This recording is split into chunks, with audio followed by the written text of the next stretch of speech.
You're listening to Inside the Minds with Dante Marsh and Ryan Hyde, a podcast about life, lessons, and whatever the hell else they want to talk about.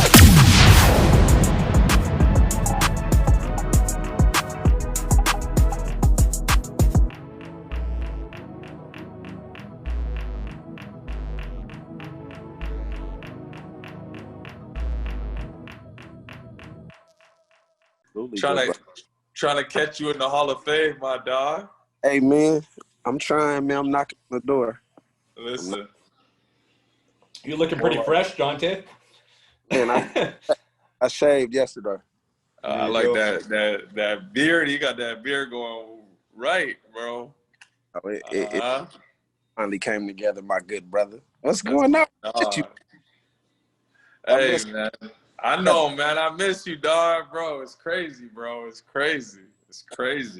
We are welcoming you, sir, to the podcast with myself and Ryan. And you spent 6 years in the Canadian Football League.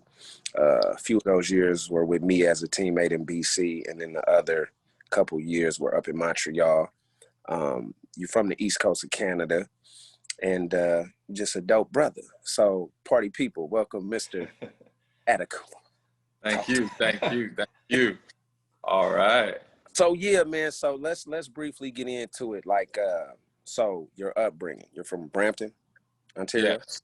So, grew up in Brampton, Ontario.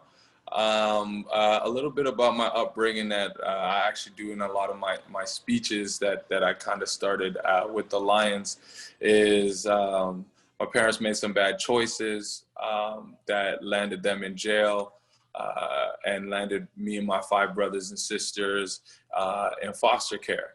And so a part of my struggle was I got to make the right choices to kind of come up and pursue my dream, which was football. So that was kind of my driving force. I wanted to get out of that and become, a professional football player. So I grew up in Brampton, Ontario, and from Brampton ended up going to Bishop's University, and started kind of my trek to the professional world. But it started, so Bishop's University, for you guys that don't know, is actually in Quebec, so just outside of Montreal. So it's from East Coast, about 8-hour drive. And I drove up with a good friend of mine, Mike Edom, and Rylan Smith.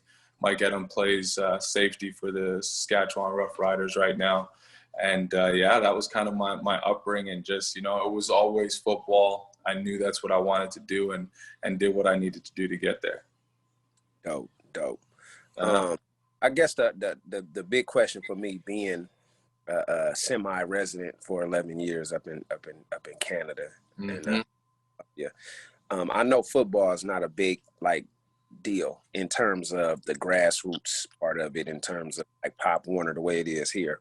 So for you to say you always wanted to be a professional football player, how did you, I guess, break the mold of most young Canadians when hockey is really the big deal up there? So I think what it was is the first thing is, as you know, is when you have something that you fall in love with, regardless of what society or surroundings is doing, is you're going to chase it. I always knew that if I wanted to play or be the best football player, I had to get to the States somehow. But what I did was I surrounded myself with people with the same type of mindset as me. So people who were interested in football. My parents weren't really bringing me to practice, so I ended up having to get one of my coaches to pick me up every day. And we had an agreement, as if you were on the lawn outside at 5:45 every day, that they would pick me up and bring me to practice. So I never missed a day of practice, and I kept going and just pursuing any angle of football, no matter how small or insignificant it was. So that's kind of how I really broke the mold. Was I just chased it wherever it was going. If there was a football game, if another team was playing, if I could get to a CFL game, I was there, just to gain as much knowledge as I could about the football world. Nice. Yes, Yeah, sir. love that. That's a lost art, and we had those conversations before. 100%. Yeah, Ryan, what you got for the young man? Let's see, where are we going? All right, Stephen. So they say that self-doubt is a killer of all dreams. How important is it to you in developing self-belief? It's actually and like I mentioned before, it's gonna come full circle. So my first training camp, I came on as a free agent, and before that, I had a university career. My first year was I had a really good opening career. All my coaches were like, "You're gonna go play pro. You have the build, everything." And then I had 3 knee surgeries throughout university. So my entire university career was just trying to heal myself. And there was rough times. I remember, when I turned 23, I was like, man, I don't know if I'm going to ever, I don't know how I can make it just, being this beat up, And I then started to try to believe in myself by self-healing. And that's just, going to therapy and treating physical therapy like it was game day. Eventually, I started to really understand how my anatomy and the body works, and how to, make sure I was on the top of my game. I think when I was able to step onto the Lions field as a free agent, right before the vets came, and I remember it like it was yesterday, I rolled my ankle against one of Dante Marsh's prodigies, Ronnie Yell, on a one-on-one. And I remember I rolled my ankle. I got up. I finished the practice strong. And Mike Benavides, who was our head coach at the time, he called me out and said, "Hey, man, you had a great practice in front of all the rookies on our last day together." That after rolling that ankle, my ankle blew up.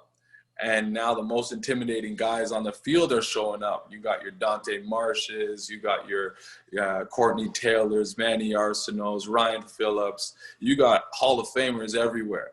And I'm watching these guys kind of in disbelief, like, not only can I stack up to these guys, but can I do it with a bum ankle? And every night I went back to that same situation when I was in university, and I self-healed. I put I remember Dante at Kamloops, when we had those garbage bins. I'd put a garbage bin, fill it up with ice, put my foot in there, do some yoga, leave my foot up, elevated all night. And every day it got better and better until I was able to compete, on the level, and try to rise to the level of the guys that were around me. And I think if I would have doubted myself and just sat on the sideline and did nothing, I wouldn't have had a chance on making the team. So believing in yourself is definitely something that, regardless if it's in football, if it's in life, that you have to do in order to get to that next level. So I think it's very important. I agree 1,000%. Yeah. Try to tell people all the time, no matter what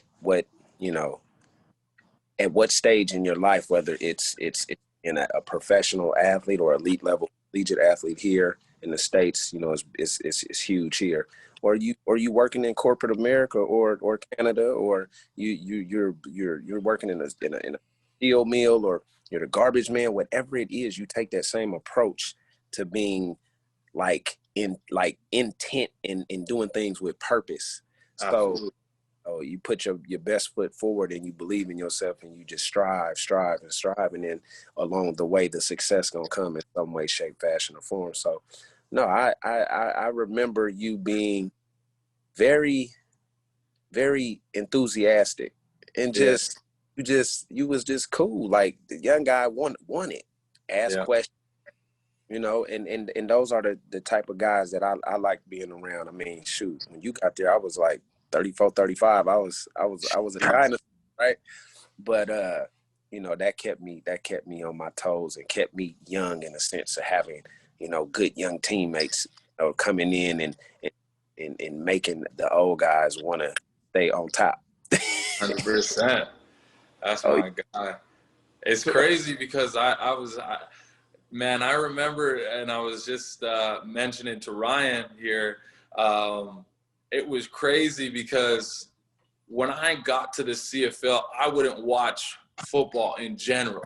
I was literally like I love playing it, but I wasn't a student of the game. And you'll hear Dante say all the time, you got to be a student of the game. So when I was watching these Hall of Famers, I was just like impressed with how good they were. I was like impressed on how athletic they were, but I had no idea what they had accomplished up until then. And that kind of still, it works for me, but kind of works against me too, because I remember we had a whole bunch of injuries at the receiver position, and it would always be the ones and twos that went against each other. So I ended up being on the second team offense, and I was going against Dante, and he was on the first team defense. And I just remember seeing this. He had his, he always has his low, stance with his visor, and he played about I think it was 6 or 7 yards. So it was always hard to get that first 5-yard catch on him.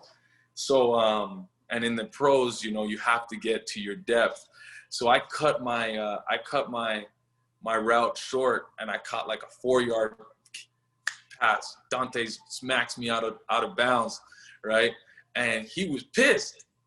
And so I remember it was that night, Dante gets up and he's like, "Where's 83 at?"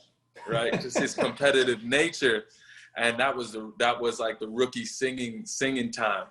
And I remember getting up there. I was nervous as heck, but I was a Bishop's major, fine arts and business. So I was, I said that, and I went and I gave a hell of a first song. And Jason Araki, Dante, Lule, Mike Benavides, after that, they're like, "Man, you just made the team from just how much you committed to that and that aspect." And throughout my CFL career, that kind of became who I was the guy that brought that energy to that type of energy to the training camps. And it actually pushed me to go into the acting career. So appreciate you, my dog, Dante. This is the first time he's hearing it. There's much love.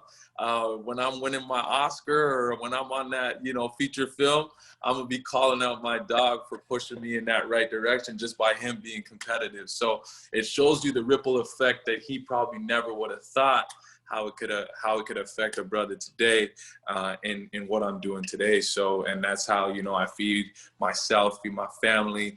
And man, I owe a large part of it to my guy, Dante, right here. So that's real.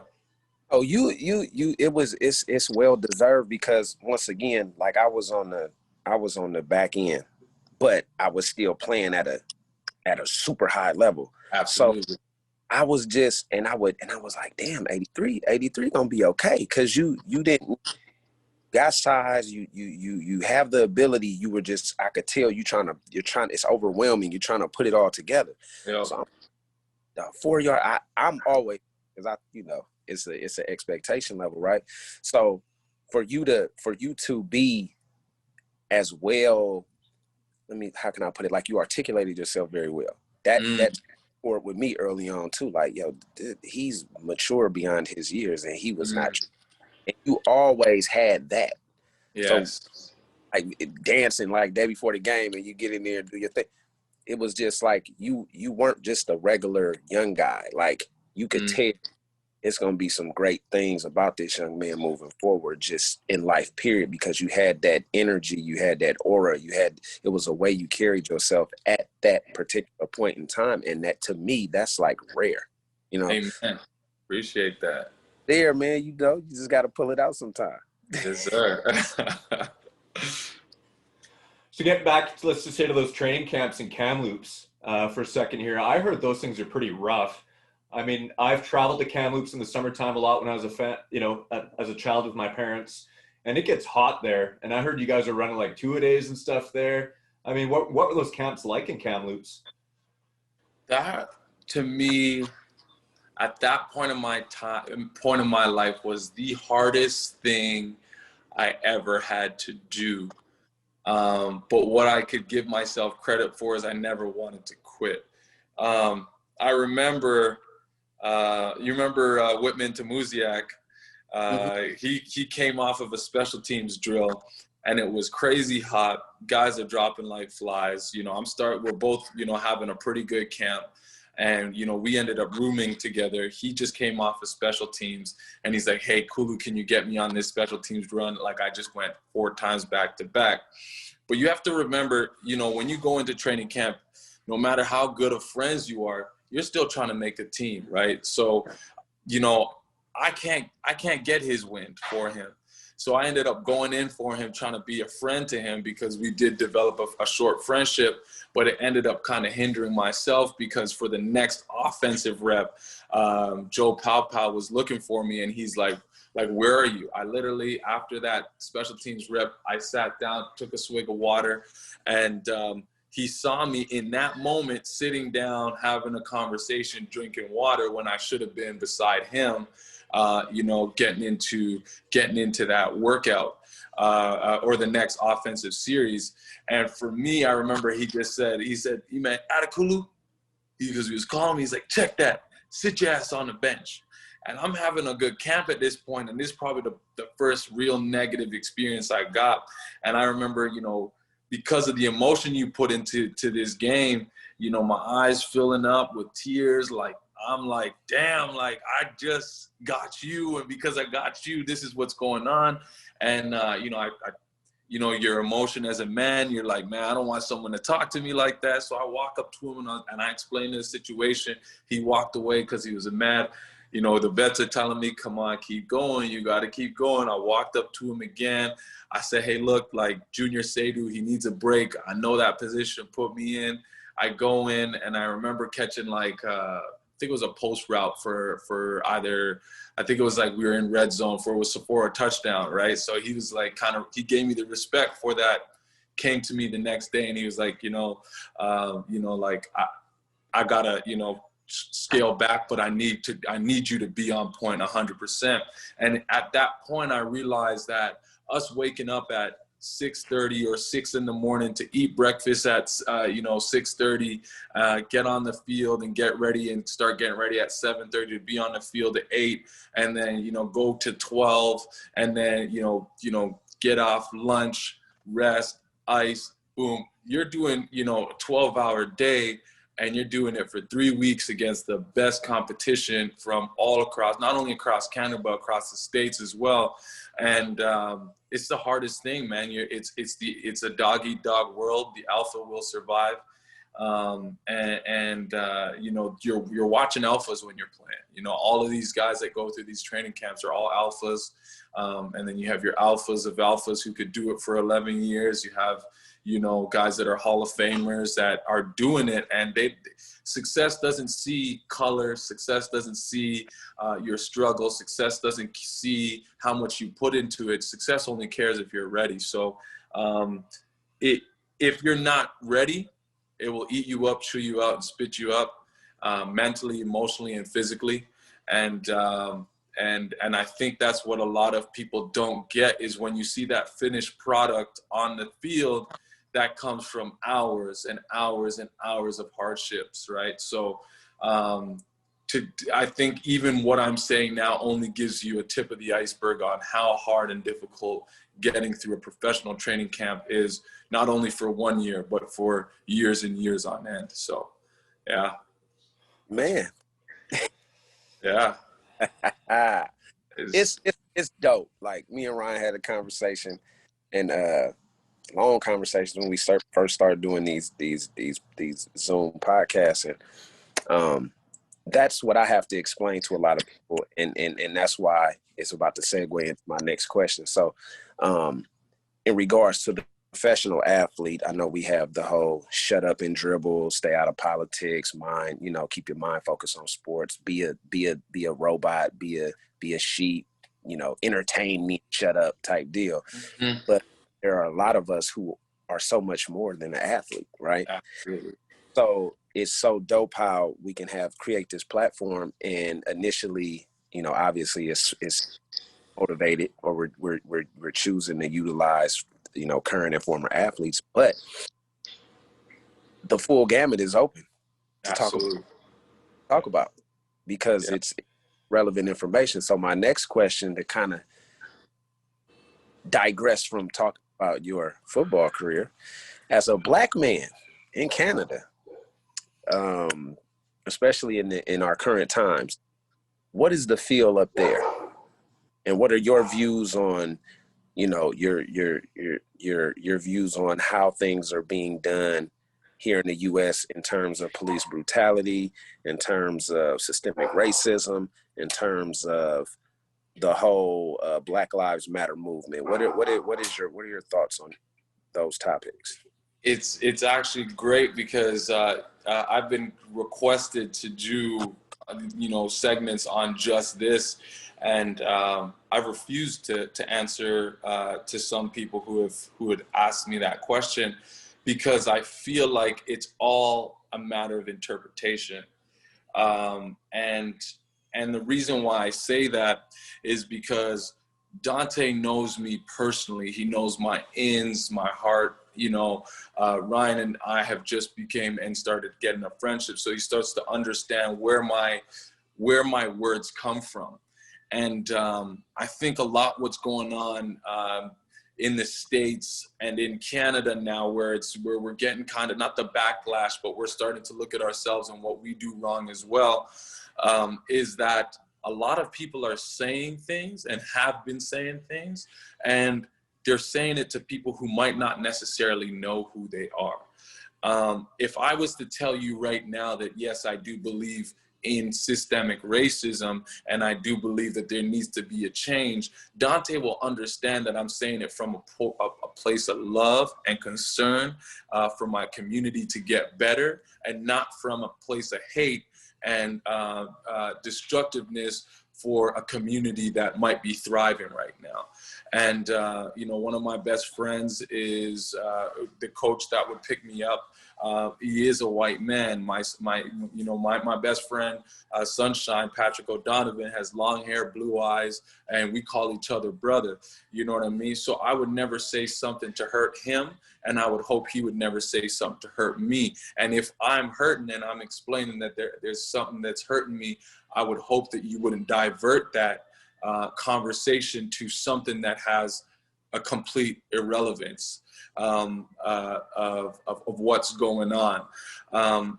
Is there a problem? Absolutely. Is it a pandemic? Absolutely. And I think the pandemic and the problem have now met to realize another pandemic, which is brutality to a human being who of Black skin is a problem.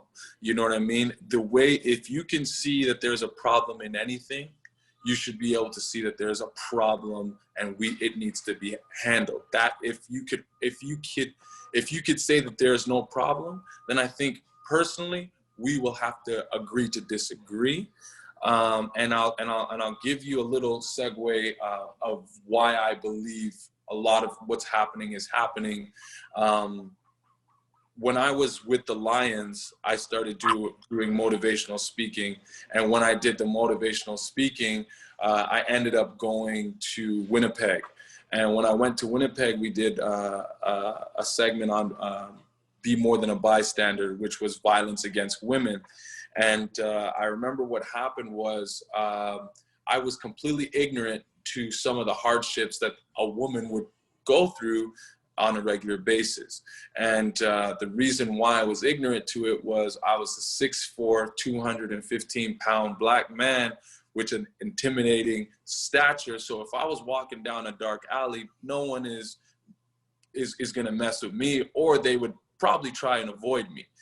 But when it's a woman, I was always staggered to realize that all of them, you know, when they leave home or the restaurant after a work shift, that they would walk with, you know, their keys in between their fists just in case someone attacked them. And I would never think about that because I never had to. And I think it's the similar, and I'll draw the parallel with Black lives and let's say people who do have privilege, is they might not know because they do not see. Where I feel like they do not see, and because they do not see, they have a hard time realizing, where I was completely ignorant to what women were going through. And I made a stance once I realized that that was a problem, that I wanted to be an advocate for violence against women. And I feel like as this conversation is happening with the George Floyd situation, with systemic racism coming to light, with all these things coming so prevalent in a place of social media where we can change this, instead of people, you know, bearing arms and fighting against it, hey, let's be advocates to change it. And that's where I would say that not only is it really, I think, extra prevalent in the States, but in Canada as well, we do look at ourselves and we do see that there's, situations where, you know, you're getting pulled over more than often. You know, your credit isn't as good, and, you know, you're not allotted to a lot of the situations or privileges of another human being. And in turn, that suppresses us. What I have to say for the Black community is that we need to invest in ourselves, because you can never have someone, I always say you can never beg someone to love you, but we can love ourselves. So not in oppression or in a thing where we're saying, hey, let's, you know, defy what's going on against them. Hey, let's just for us, be for us. When you have a chance to invest in a Black business or a Black-owned company, do so. Not because we're not trying to not invest in an Asian-owned company or a white-owned company, but just, hey, let's start helping each other build each other. That's in real estate. That's in investing. That's in, any type of entrepreneurial push that someone's trying to do. I believe if we focus on something like that, then slowly generation and generation will then rely on ourselves and not someone else to love us or build us. So that's my mentality right there on what's going on. And I could share that with Dante, because Dante knows my heart, and he knows that I'm not coming from a place of malice. I'm coming from a place of, I want us to build, right? So, and that's why I feel comfortable of answering that question with you guys. So thanks, yeah. Stephen. I appreciate that. No problem. I do think too, I mean, you're right. I mean, instead of everybody fighting against each other right now and coming out into the streets and battling it out, you know, with rage and anger and hatred, I think, you know, society needs to take a step back and start loving each other and coming together and, you know, helping, you know, with a more positive sense and attitude and fixing the problem right now. And it's going to take, you know, one person at a time. It's not going to happen overnight, right? So Absolutely. Yeah, it's a situation where I can, you know, speak more so for here in the U.S. It's just so deeply entrenched in the fabric of America. Mm-hmm. You know, the atrocities and the mistreatment and the systemic racism. Yeah. And jail system, you know, the court system is lopsided, and it's been that way. So I agree with you 1,000%. We have to be for us, and you know, it got to be by us and for us. However, you know, when we have done that historically, you talk about, what was it, 1921, Tulsa, Oklahoma, Black Wall Street, Yep. or are thriving instead of thriving and not needing to, need handouts or needing the love from, another race, then that's a problem. That's And very then true. That's very true. when you want to speak up in a nonviolent manner to use your platform to bring awareness to these issues, that's a problem. It's like you can't tell a person how to grieve. You can't tell a person how to feel. You can't tell a person how to express, their emotion. So that's, I think, what's going on now. It's come to a head where it's like, you know what? We done tried every which way. The hell with this. We finna tear shit up. And I don't care. Once again, let's not misconstrue things. Let's get this straight. I don't condone you tearing up your own community and burning shit down and acting like an animal. I don't condone that shit, because you can't get nothing accomplished by doing that. You can only incite more pressure and power and force from, the authority and the laws and the governments and all those type of things. But at what point are we able to evoke change if, when we do it the proper way, it's not being heard, being dismissed, It's true. So that's I feel that's the stalemate that is not being seen. Again, is not being seen is because it's like, well, why do this? Well, why do that? And then you get to this tug of war. It's like you understand that everything we try and do, there's a rebuttal. You know what I mean? I think like the other day, the Kansas City Chiefs and the the Texans, they linked arms. Mm-hmm. There has to be a point where you feel like something you do that is in a positive direction is having a change, right? And that is that. I feel like it's almost like a stalemate, like World War I or World War II, when you're in the trenches, and it's just, there's that stalemate of, hey, someone's got to give, right? And at one point you have to see the side, right? So, well, and even in that instance, they were booing.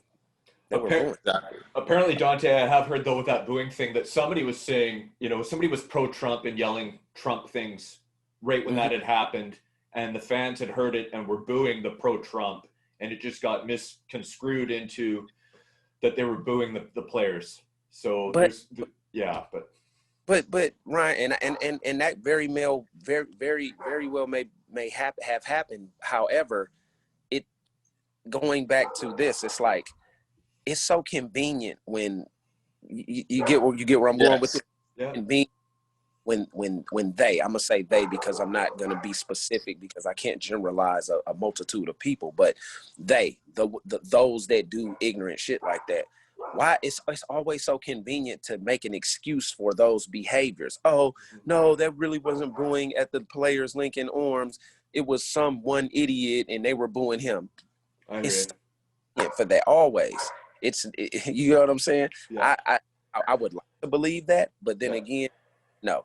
They probably were booing because it's, shut up, we want y'all to play football, entertain us. We're so sick of politics and sports being intertwined. We just want to see you bang each other's brains out. And I think that's really what it was, and they're booing that. And it's sad that we're still having these issues in 2020, almost 2021, considering all the things that have happened the last decade. Yeah.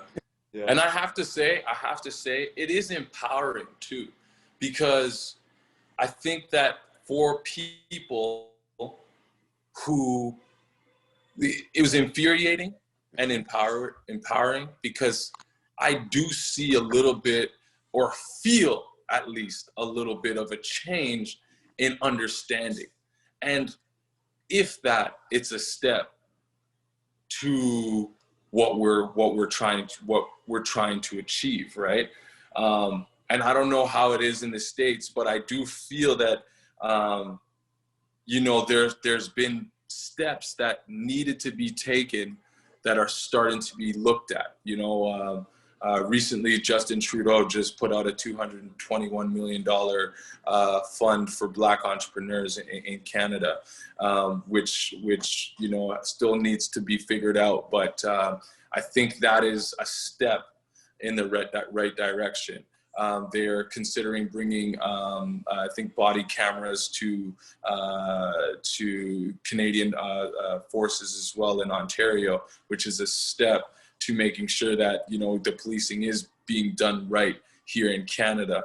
I'm not 100% sure on the steps that are being taken by the Trump administration or the government out there, or the municipalities out there, or cities out there. But in Canada, I feel even in the acting world, they're making it a part of their prerogative to start telling the Black historical stories, so that more Black actors and more history is being told, to tell the story to the masses, so that it is understood by both sides.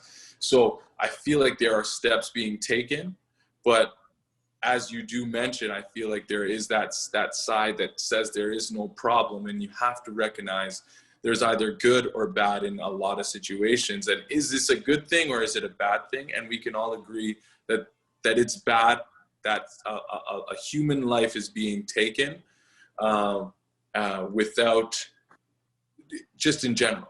You can't argue it. Does a person deserve to die, right? Does a person deserve to be oppressed, right? So that is the problem. You have to understand that there's a problem, and we have to work together to fix it, right? Instead of saying, but this, but that, right? So that's important. Mm-hmm. Yeah. I agree 100%. My only thing, and to get back to the nitty gritty, would be, why does it have to take something like this for people to actually open their eyes, wake up, and see things for what they really are? Mm-hmm. And on the flip side of it, finally, we're having dialogue. We're having some things that are being put in place. You just spoke about the $221 million,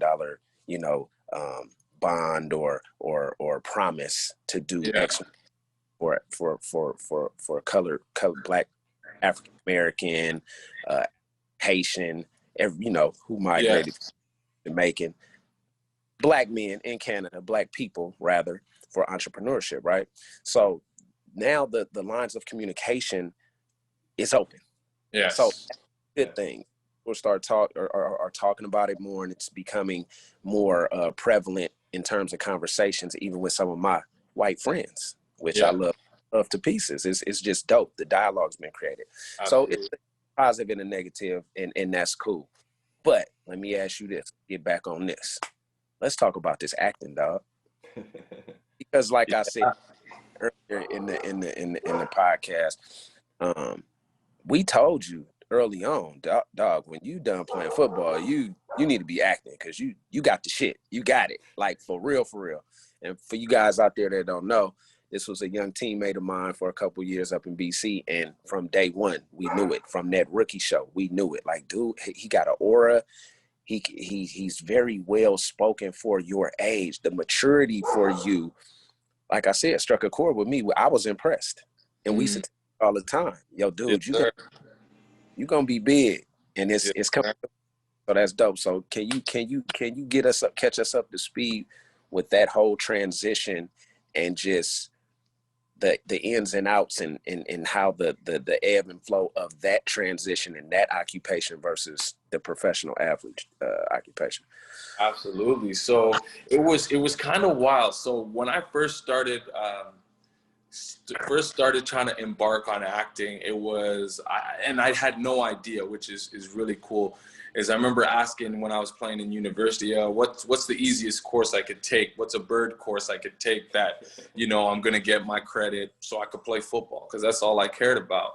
And they're like, well, why don't you take drama? I was like, okay, drama, whatever. I don't got to write any papers. I don't got to do anything. I just got to, and I'm already cool at, improv, and I like that stuff. So I took it. And in my first class, Jojo Rideout, my professor, said, you're going to be a fine arts major.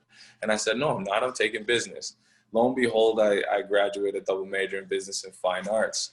And I was singing, doing cowboy musicals in my last year, so I really, invested, but I was like, whatever, got it. Never thought I was going to do anything with it. And I remember, as I told you the story, Dante Marsh put me on thing, and I was nervous as heck. And but then I realized that in order to make any team, it's just like the workforce. You have to like the people that you're working with. So not only was I trying to prepare as a football player, but I was trying to prepare as to show my character to my teammates. And I knew that I had to give that rookie show, or that the rookie show, and that first, like song that you have to sing, I had to give it my all the same way I was giving my all on the field. And when I did that, right after I got off, Dante Marsh, good job, you're my pick, you did me proud. Jason Araki, Hall of Famer, special teamer as well. He's like, man, you just made the team from that. And then I thought to myself, if they're going to like me for, and accept me for the acting stuff that I'm doing, I got to do a good job. So I got on with Brian Burnham, who is killing it now in the CFL. There's a guy named Keo Antwin. He just came in. He was from Hawaii, a running back. And we had Webb. We had a whole bunch of guys, of receivers. We got in the receiver corps, and we put on a rookie show. And it went well. They loved it. They really then put their arms around me and was like, man, like, you got that aura.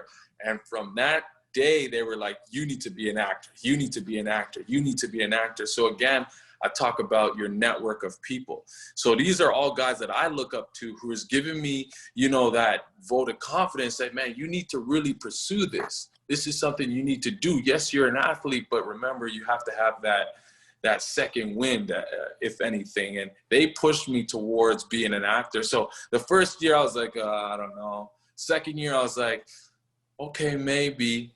And then it was in my third year, I was like, yeah, I'm going to do it. So we lost to Calgary in the Western final against Calgary. And I remember I was putting my playoff check in it's a TD Bank in Yaletown in Vancouver. And I said, right after I put this check in, I'm going to go home and I'm going to find myself an agent online. I have no idea how I'm going to do it, but that's what I'm going to do. So I'm walking downtown. It was raining, red jacket on, have an umbrella, and a lady walks up to me and she's like, hey, have you ever thought about doing acting? And I was like, yeah. This is right after putting the check in. And she's like, yeah, okay. And she goes, do you mind me asking what you do? And you could see the stadium just, where I was standing. So I kind of point up. I'm like, well, I play for the BC Lions and we just finished our last game, so I'm free for 6 months. She goes, an athlete, even better. And she's like, here, take my better card. So she gives me her card, and I get home. I call my boy and I tell him what's going on. And he's like, man, you should probably give her a call. So I give her a call. I'm like, hey, this is Stephen, and it's her assistant. And she's like, yeah, Michelle's busy right now, but she's like, can I take a message? And she's like, are you a client? I'm like, no. She's like, okay, are you trying to be a client? I'm like, I guess so. And she's like, hey, all right. She's like, I'm like, can you just tell her street guy called? And she goes, street guy? Michelle hears street guy, and she runs over and she's like, Steven, street guy. Okay, hey, look, I got this audition for you. I want you to, come in and give it to me. She's like, okay, you need a little bit of, refining, but I think you're good enough to submit. So, lo and behold, 3 weeks later, I was shooting my first Netflix series, and that was Supernatural as an actor. And that's kind of where that the acting started. So I got that vote of confidence, the push. And then what ended up happening was I started doing football and acting during the off season, kind of hand in hand. And then I ended up, going through a little bit of contract dispute with BC, and I ended up leaving. And when I left, I kind of not walked away from acting. I just knew it was something that I would have to do after I was done my career. So after there was a contract dispute 3 years later with Montreal, I came back, and it was literally They asked me for, a pay cut. I said no. They let me go, because it wasn't going to work. A week later, I booked The 100, which is another big Netflix TV series. And since then, I've been booking like crazy. And, that is my new passion. I treat acting like I would treat football. There's going to be hardships and downfalls and things that I have to learn because I'm definitely a newbie at this. But I was able to be on, things like Charmed, Lucifer, The 100, Supernatural. I recently shot a Christmas movie. I'm on hold for another movie right now. I have an audition right beside me here that I'm starting to prepare for. I audition at least 5 to 10 times a week, and it's just been completely next level. And it was, again, something that the network and the teammates around me, starting with Marsh, Ryan Phillips, Manny Arsenault, Courtney Taylor, these guys were, Ernest Jackson, telling me, hey, you need to do this, and that's what I'm doing now. So it's crazy that, I was signed to BC, which was a film hub, and then surrounded by such good characters that looked out for me and said, you need to do this too. And now that's what I pursue, and that's my passion now. So it goes hand in hand. And like I say, you just always have to look at what the windows of opportunities that are presented around you. That's amazing. That's an amazing story. That's being at the right place at the right time, obviously, right? Absolutely. And like they say, and Dante and I have talked about this before too, is everything happens for a reason. Yep. So do you find it harder to memorize routes or memorize lines? I think routes came second nature. Lines right now, I'm starting to get a really good groove for it. Because when you're memorizing lines, so anybody who's becoming an actor, remember, you're not memorizing just the line, you're memorizing the response, right? And then you're making it your own, right? So a lot of the times when you're watching these actors, yes, they're acting, but it's also them, right? It's a part of them.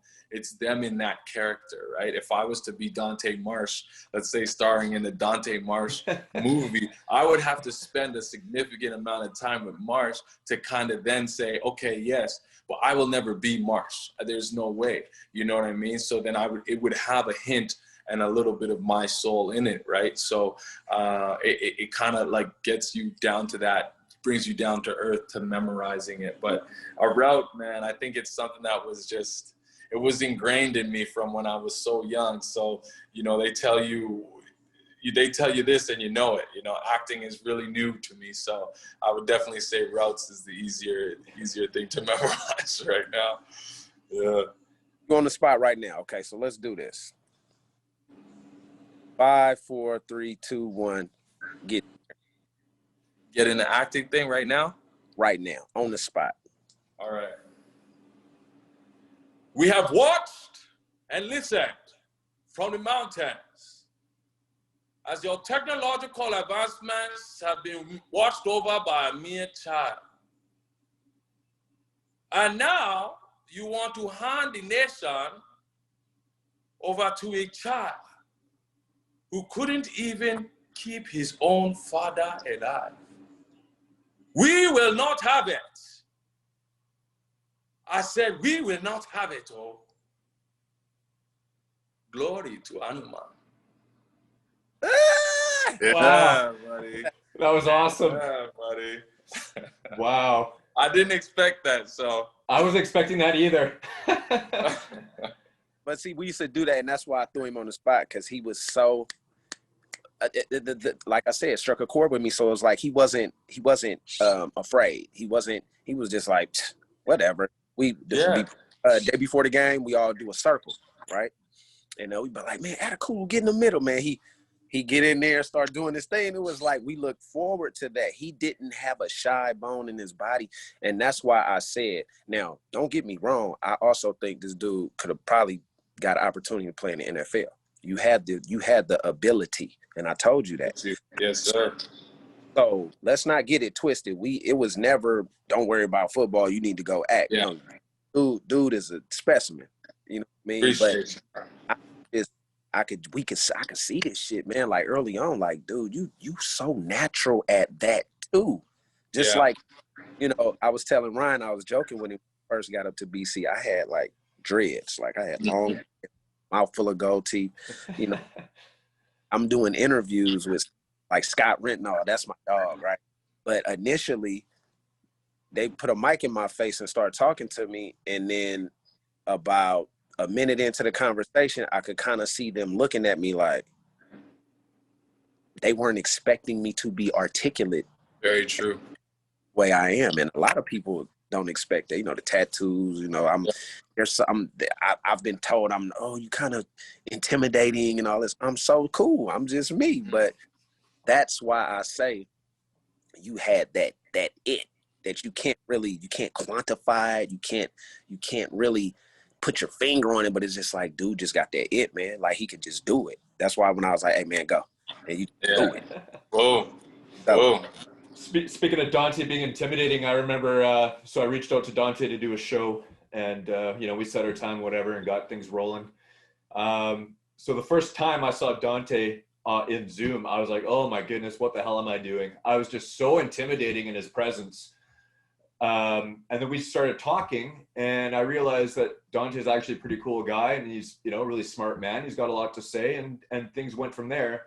And next thing you know, now we're doing shows together, and never ever would have thought that at all. So it's been fun. And that's the thing is, you know, you look up to guys like Dante, how he would, you know, approach every interview, and came from just a place of education, of articulation. And what he would do is he didn't have that stigma of, I'm going to answer the way you want me to answer. I'm going to give you something to think about. I'm going to give you some substance. I'm going to bring that. And I think a lot, which Dante mentioned earlier in the interview, is there's so much more to a football player than just football. And if you take that layer back, and an athlete for that, but if you take that layer back and you look at it as a person, you'll learn so much more about them. You'll understand them so much more. And that's where, seriously, you know, great friendships and great bonds are made. And Dante and I, we were homeboys off the field because we connected on that level, right? So it's so important. It's just so important when, you know, you're pursuing any goal in life to do just that, is pursue it, but also know that you're more than just your goal, right? So, yeah. So we talked a little bit earlier how you're an advocate for violence against women. So I read that you donated your first paycheck from the 2019 CFL season to a Canadian nonprofit organization to help end violence against women. What a caring and thoughtful thing to do. I mean, that's amazing. What gave you the idea to do that? I was at the Shield of Athena banquet hall as a guest, and I was just supposed to be presenting some awards and you know, doing maybe a little bit of an auction for them. And while I was on stage, it's the feeling and the atmosphere came over me, and that's when I made the decision. So it wasn't anything that was premeditated or planned. It was just a moment of, you know, a gesture of that's what I could do, and I did it. So that it came from the sheer atmosphere and the energy that was in that room that night. Yeah. Wow, that's amazing. So another question for you. When I was younger, I used to watch a lot of scary movies, and a big fear of mine was, you know, being on a Nightmare on Elm Street kind of movie and being killed by Freddy Krueger or being killed by Jason or whatever, right? And, you know, you have a nightmare. So I read that your character was killed by vampires on the TV series Supernatural. Yeah. What was that like to be killed, you know, on screen? It was actually, they say one of the hardest things for an actor to do is to be dead, because it's motionless. So and then to strike fear into someone, right? So during that scene, I had to look like I was afraid of these vampires. Well, in hindsight, if a vampire were to come to anybody's situation, we'd probably like, all right, come on, we're about to take this guy on, right? Yeah. So at first, just conveying the fear was very was something different for me. Again, I'd never been on a TV screen, and it was completely different. I remember walking in, they had me all in this SWAT gear, and as I was going to where they were filming, they're like, "Okay, Stephen's passing section A," and I'm like, "What?" And they're like, no, we were just talking on the mic. Like, don't worry about that. And I pass another section. It's like, Stephen's approaching section B. And I was like, who? And they're like, this, like, don't worry about it. Like, I was so new to it. I'm just like, holy smokes. Like, you're literally this package that they're like, you know, this guy's made the actor. He's what we're doing. You get into this room, and I remember there was like 50 cameras, all these guys in North Face jackets and expensive cameras. And they're just like, hey, can you do this? Hey, can you do that? Hey, can you do that? Don't move your feet. Don't do that. And it was my first day. I was a stunt guy. I had no idea that I was shooting a fully automatic, or sorry, semi-automatic M4. And it was just like, go with it. Kind of like, you know, just, you got to go with the punches. It was crazy, but the hardest part was actually just being on the floor motionless, right? But because I think what made it easy, all those other parts, is we get coached to do as you're told. This, you know, if it's cover 3 and your feet are supposed to be at, you know 7 yards, it's got to be at 7 yards. It's not 6.5. It's not 6. It's 7, right? If your route is supposed to be 6 yards, it's 6 yards. If it's 15, it's 15. You do as you're told. So the do as you're told part was easy. Sorry. But to just lie there and be motionless and fight your body's instinct of breathing or moving your stomach to breathe would probably be one of the hardest things that you have to do as an actor. So, but I definitely enjoyed it. What's the money like, man? That's what the people want to know. What the money like? To be honest, the film world is very, very lucrative. You can make upwards from, $100,000 as a lead to $1 million an episode, right? So, some of these, like Third Rock of the Sun, every episode you're watching, these guys are cashing in $1,000, if not $30,000 a show. So it's definitely lucrative. There is that same, the hours you put in. Some of these guys are child actors. Some of these are next day wonders. You're looking at contract negotiations for, revenues of a movie. The other day, it was funny. I was just, and I'll just share this with you. I was just, we shot before the pandemic, and, my agent messages me like, hey, you have a check in the mail, and you have a check to be deposited. And I recently changed from my personal account to a corporation for acting. And she asked for my corporate banking information, and before you know it, she's like, yeah, here's a $7,000 check that I completely forgot about for a commercial that I shot, right? But it's like, yes, you might not get it, like a lot of people, it takes, a long time to get rolling, but once you're rolling, the money is really good. So not that I'm doing it for the money, but a nice check is you'll never complain about that, right? No, I have a few friends that, I'm not totally unfamiliar to the acting world. I know it could be very lucrative. However, I just was curious, because you're just getting into it. Oh, and yes. Had another BC alum who's older than me, Mr. Sean Millington. So he, you know what I mean? So I was curious as to, what it's like, because I know Seinfeld was cashing in, $3 million an episode or something crazy? Sir. Yes, sir. And I think you could go into it, Marsh. I'm gonna call my agent and say, look, I got a headshot, my dog, let's do it. You know what I fantasize about sometimes, because I'm heavy on social media and I play with videos and the iMovie.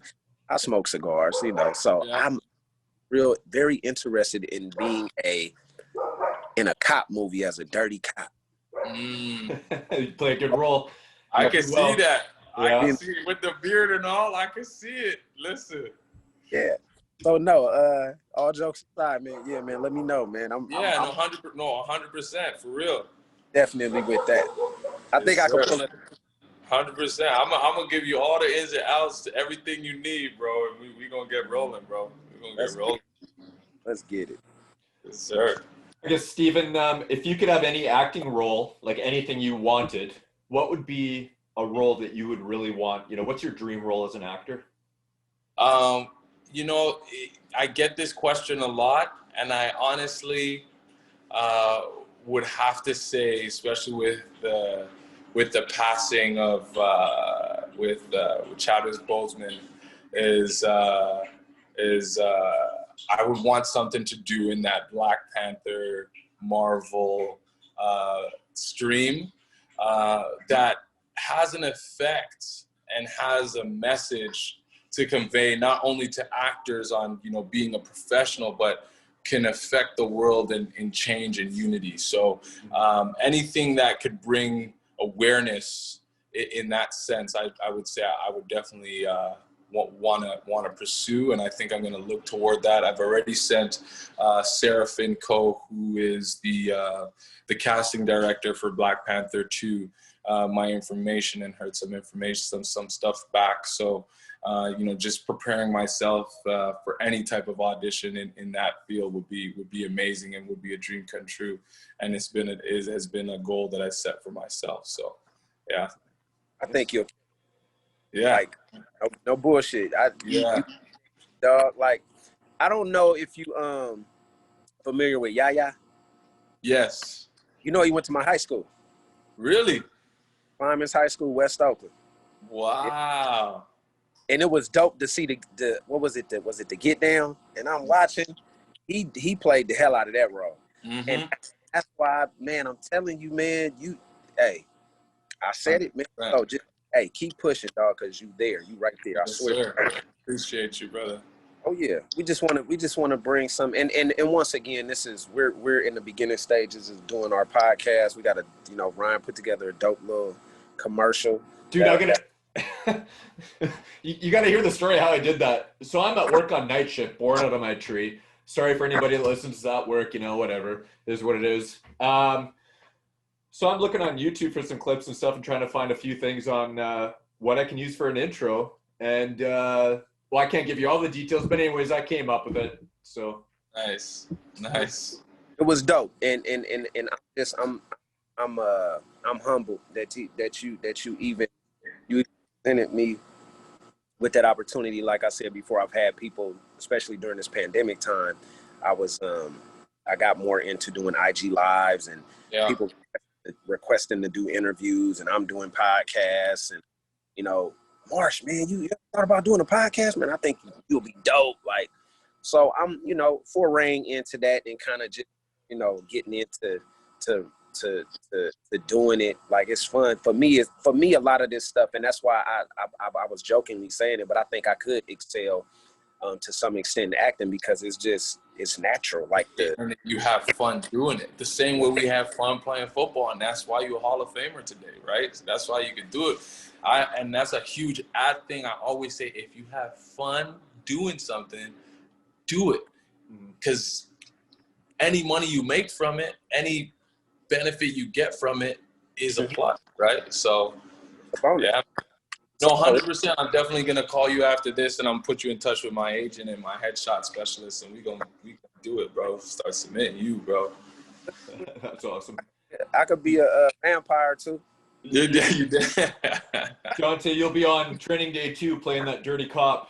Hey, I'm telling you, I mean, it's just dope, man. I have fun. I stay young because you know, life is beautiful. I'm blessed beyond measure. I'm 41. I'm in like a 28-year-old body still. You know what I mean?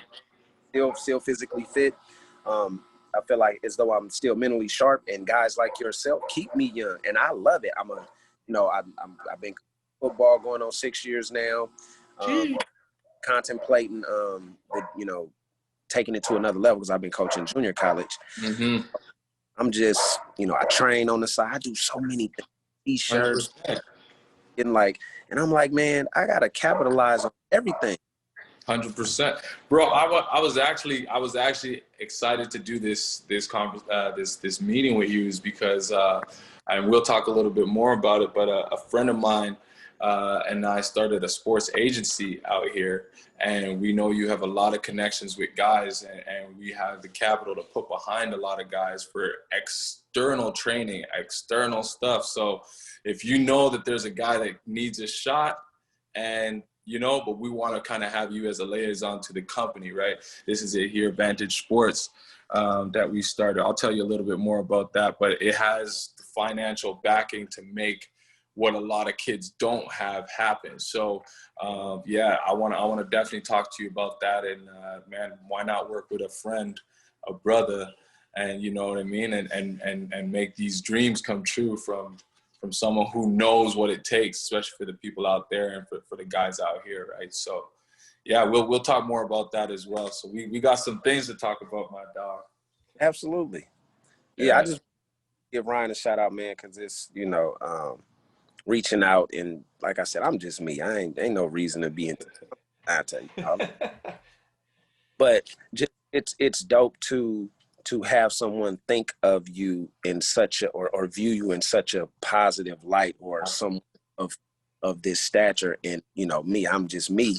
And it's a humbling, but it's kind of edifying. It gives you to the soul. It gives you like goosebumps. Like, damn, when you hear other people, like this whole time you're talking about me, and I'm here, but you're like almost third person in me, right? 100%, because that's who you are to me, right? Which is But what I'm saying all that to say, like, damn, I didn't know that you thought of me that way. Like, I guess what I'm saying, like my whole career, my 12 years, my one little season in the NFL, and then being out for 3 seasons, and then coming up to the CFL for that long, I always was on grind mode. I never had the opportunity to come up and smell the roses. So going on 6 years retired, I got the little email from the Hall of Fame Museum this year. I was on the ballot. Congratulations, bro. Huge. Like, damn, man, like people really, and then you're hearing other people talk about you and you, and it's like, damn, really? I didn't know. Yeah. No.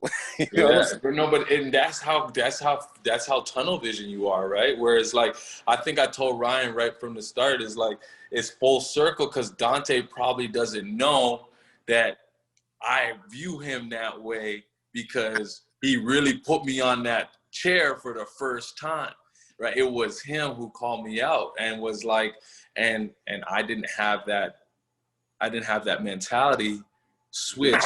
And now you can see that my mentality has gone completely into the acting world, where that was just your competitiveness. And then just the support you put behind what was a competitive thing at first has now become something of a passion for someone else, right? So you know what I mean? Your competitiveness is infectious, right? Which is huge, right? So and what you're doing, Ryan, as well, is just giving that opportunity, that platform with you and Dante now to kind of go and reach out to other people, is giving the chance for Dante's story, my story, and Ryan, your story yourself, for people to sit down here, listen, and take bits and pieces and start to build their own stories, right? So it's huge, man. It's huge. Yeah, thanks. Exactly. That's what we're trying to do, is just give a platform for guys to get their stories out there, negative and positive experiences that they've gone through. And people need to hear these things sometimes, right? So all the time. With so much negativity in the world, you gotta, and I always say, a lot of times people, and I don't want to make it a race thing, but I know just from experience, the black man and woman are overrepresented when you're talking about negative things. And we are underrepresented represented when you talk about positive things. So to tie all that in, let's throw race out of it. We want to hear stories from people, because everybody has a story, and everybody has some relevance, right? So putting current and former athletes on this platform to then allow people to get to see the inside of that person. Mm-hmm. Hey, I did not know he could do that. He can act. I didn't know he had a business degree.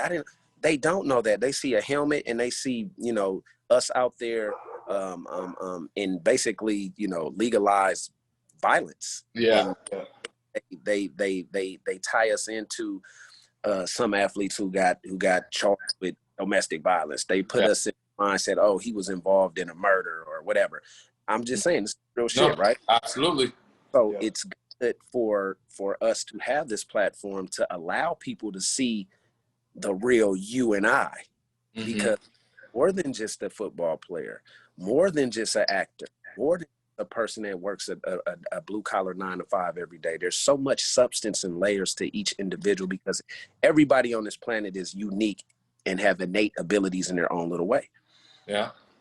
So it's needed. Like Stephen, like you said too earlier, is a lot of people, I mean, they see the product on the field. They don't know what's involved to get there. You know, you see the product on the field. You don't know the trials and tribulations that were involved in that man's life to get on the football field or on the basketball court or the baseball diamond. It's you don't see any of that. You know, like these people who go through, you know, they set themselves up. They do all the work that's involved. There's years and years and years of everything involved, and we don't see that.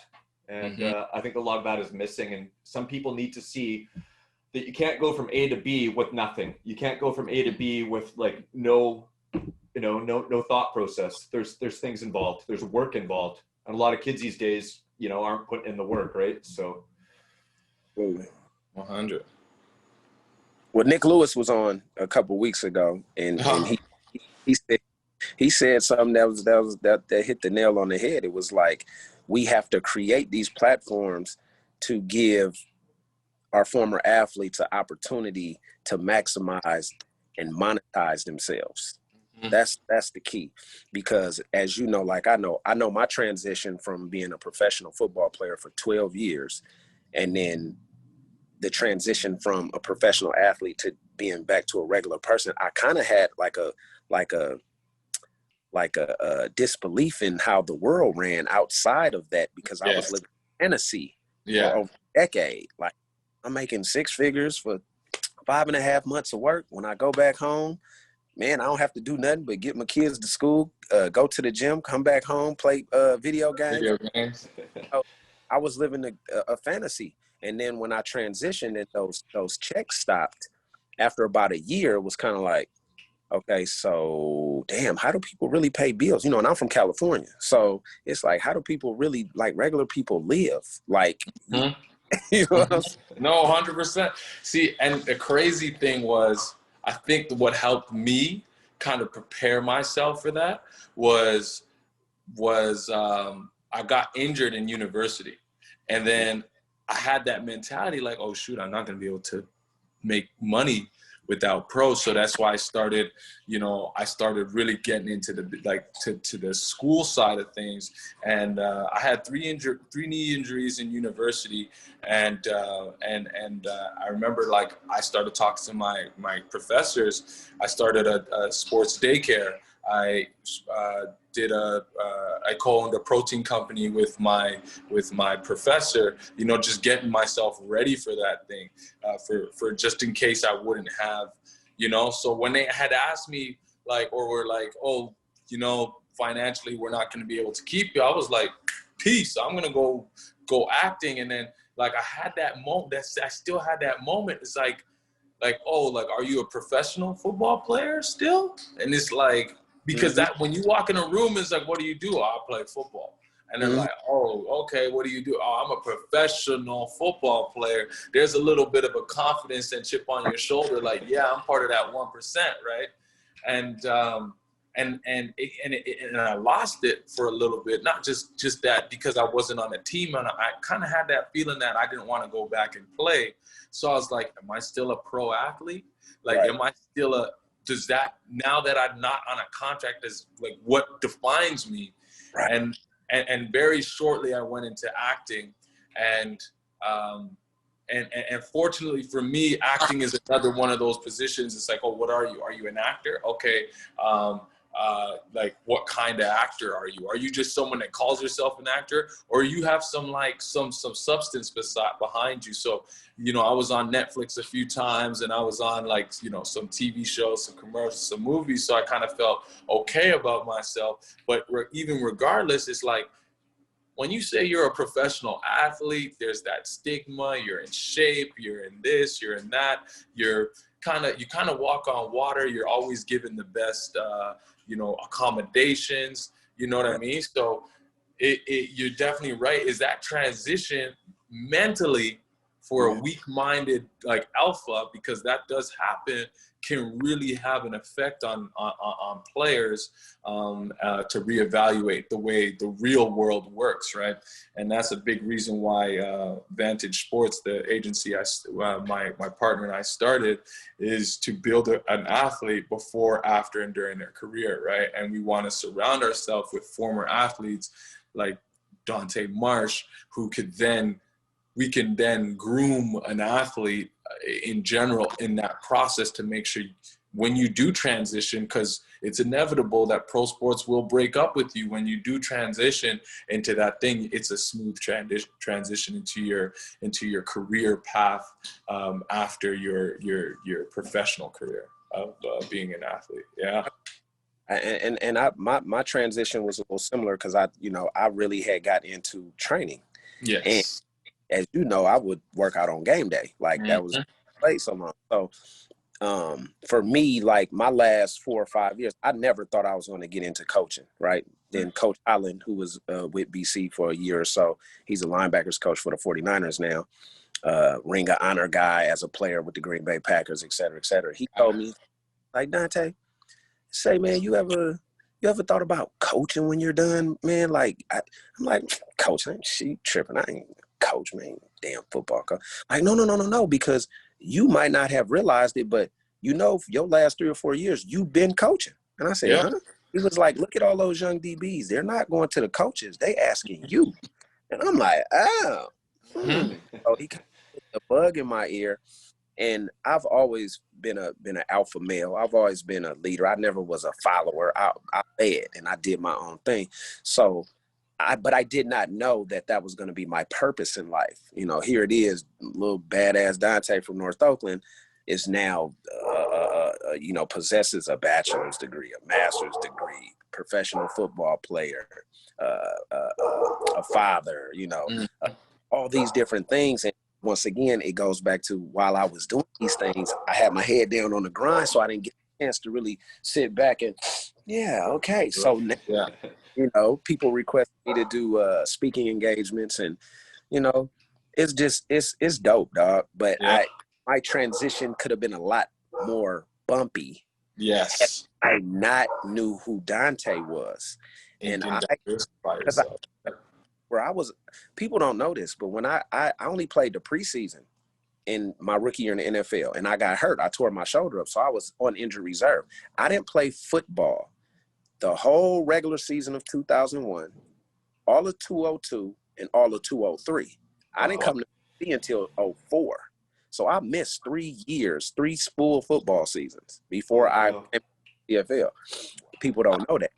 So there were times where it was like, damn, I'm married. I got a small child. My son was 2 years, 3 years old at the time. I'm on top of the world making the Tennessee Titans. And then now I'm 23, 24, and I'm done. I'm washed up. Like, it took a toll on me mentally.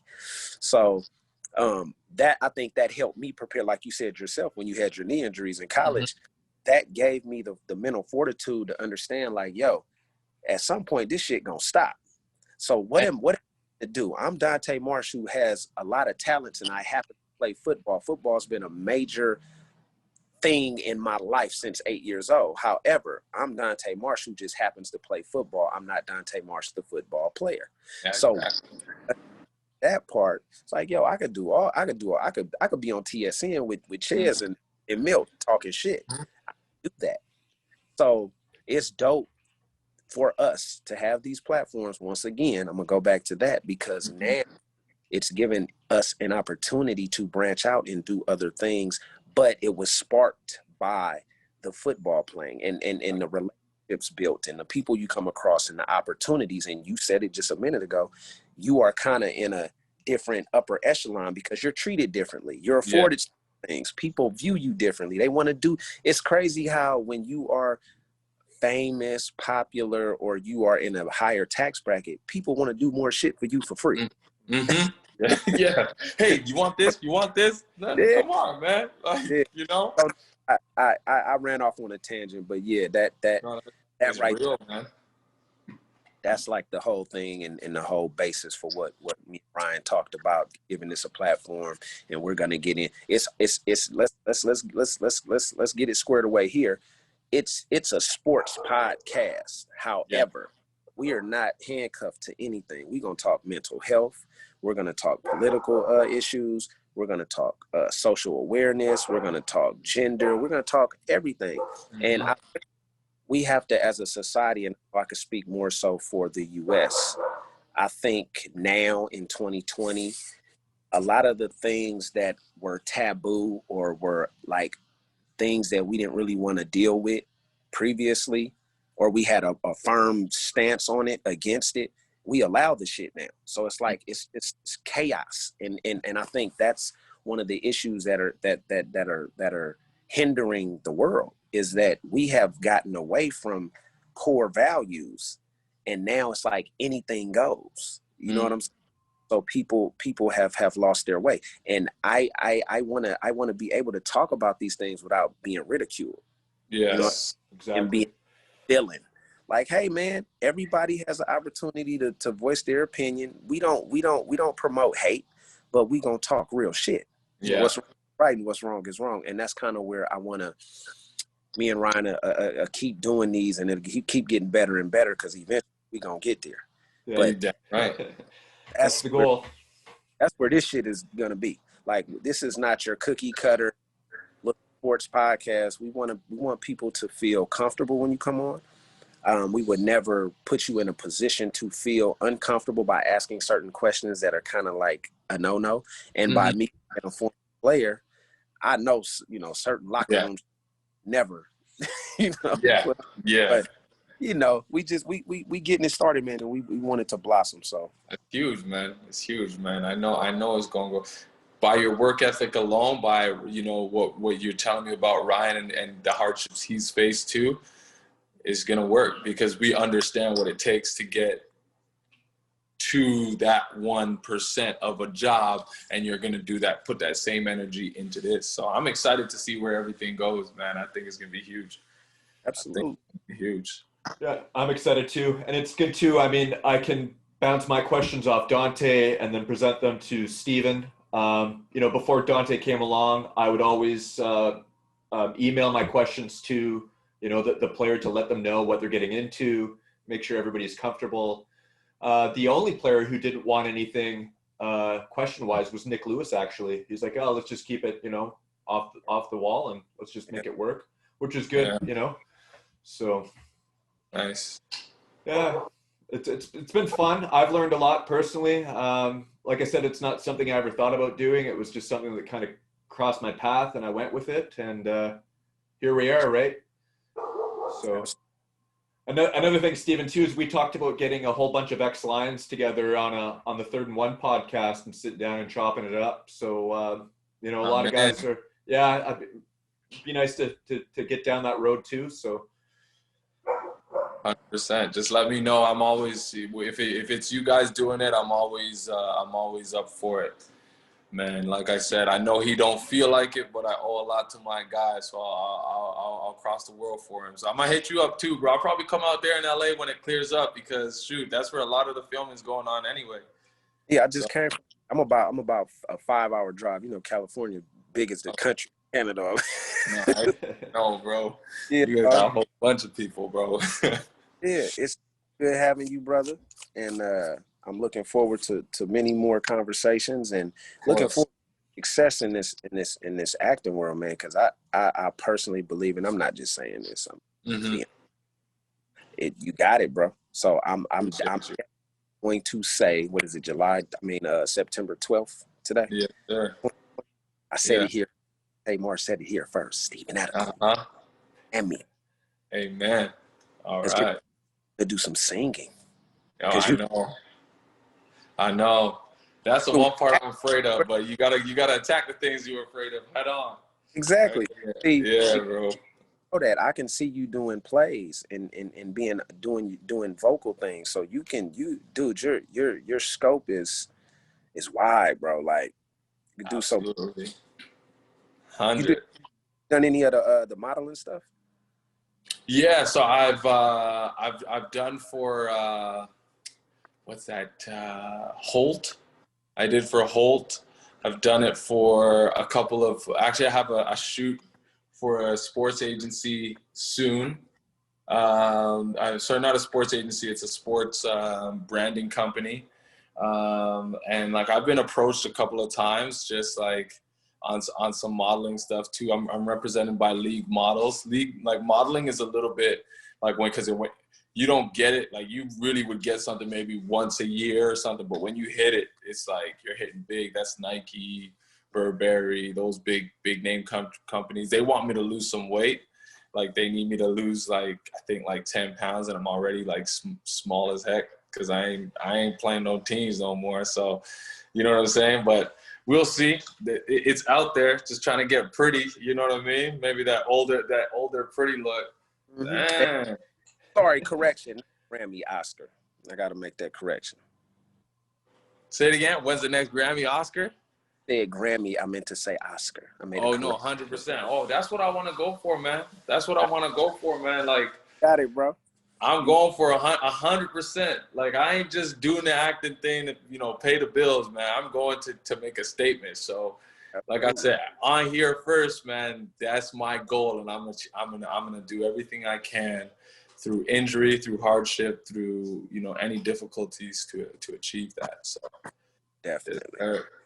Definitely. That'd be crazy to look back on something like this in 10 years, once you have those Grammys and stuff and those big awards to think that it all started, and we had you as a guest, and now you're in the big time, right? So that'd be really cool. And you guys would be big time too, with having your own TV network or whatever. That'd be nice. Like you said, this is where it started from the bottom. Now we're here, right? So there you go. There's talk at Dante, maybe trying out for TSN, and I'm hoping that he puts me in his briefcase and gets me there with him, hooks me up. Man, I told Milton, I told Davis, I said, man, y'all got to hook me up with one of them jobs. I want to sit on TV with the suit top and some shorts and some tennis shoes at the bottom that you can't see. Yeah. Hey, Dante. They need to have you on there, man. They need to have you on there. For real. Man, I kill it, man. I got that and I know it's not that easy because I've done sports shows and stuff, and being on TV, it's you got to wear the mic and you gotta all that shit. Mm-hmm. Here's my only thing. I don't do makeup. Don't put no makeup on me, baby. True. You still got that good skin, though. You still got that good. That thing shining. Black don't crack. 100%. That boy says, "Shoot, I ain't going nowhere." Nah, not at all. Ryan, what was you? Speaking of Milt, he's sending me one of those jerseys. It should be here next week, I'm hoping. Nice. Yeah, that would be really cool. Milt the man. I talked to Neil. He got to send me some BC. Man, Milt got his own street, so he could do it. He anything Milt asks for, he gonna get it in Canada, man. Us lower level guys got a bag. Yeah. Can we put you on the spot one more time, Stephen, with some improv, some acting? All right. This is here. Let me give you. Okay, I got one right here. Ready to go. He wanted to win. So much so he was willing to have his soul beaten out of him. Every practice, every hit, every bang to the head. He